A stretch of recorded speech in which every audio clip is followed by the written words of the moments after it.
ಪ್ರಿಯ ವೀಕ್ಷಕರೇ, KTN ಕನ್ನಡ ಸುದ್ದಿವಾಹಿನಿಗೆ ಸ್ವಾಗತ. ಚಾಮರಾಜನಗರ ಬೇಟೆಗಾರರ ಕೈಚಳಕದಿಂದನೋ ಅಥವಾ ನಿಜವಾಗಿಯೂ ತಾಯಿಯಿಂದ ಬೇರ್ಪಟ್ಟ 3 ಹುಲಿ ಮರಿಗಳ ರಕ್ಷಣೆ ಮಾಡಿದ BRT ಹುಲಿ ಸಂರಕ್ಷಿತ ಅರಣ್ಯಾಧಿಕಾರಿ ಸಿಬ್ಬಂದಿಗಳು. ಚಾಮರಾಜನಗರ ಜಿಲ್ಲೆಯಾದ್ಯಂತ ಅರಣ್ಯ ಪ್ರದೇಶಗಳಲ್ಲಿ ಹುಲಿಗಳ ಸಾವು ನಿಗೂಢವಾಗಿದ್ದು, ಅರಣ್ಯ ಅಧಿಕಾರಿಗಳಿಗೆ ಇದು ಸವಾಲಾಗಿದೆ.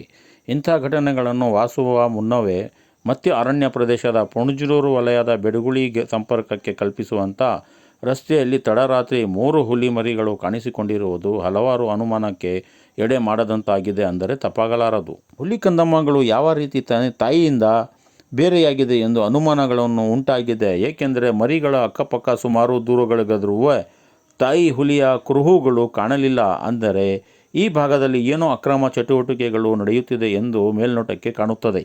ಹಾಗಾಗಿ ಈ ಸಂಬಂಧ ಮೇಲಾಧಿಕಾರಿಗಳ ಗಮನಕ್ಕೆ ತಂದಿದ್ದು, ತಾಯಿ ಹುಲಿಯನ್ನು ಪತ್ತೆ ಮಾಡಲು ಕ್ಯಾಮ್ರಾ ಟ್ಯಾಬ್ಗಳನ್ನು ಅಳವಡಿಸಿ ರಾತ್ರಿ ಇಡೀ ಕಾವಲು ಕಾಯಲಾಗುತ್ತಿದೆ. ಆದರೂ ತಾಯಿ ಹುಲಿ ಕಾಣದ ಹಿನ್ನೆಲೆಯಲ್ಲಿ ಆನೆ ಮೂಲಕ ಕೂಂಬಿಂಗ್ ಪ್ರಾರಂಭಗೊಳ್ಳಲಾಗಿದೆ ಎಂದು ತಿಳಿದು ಬಂದಿದೆ.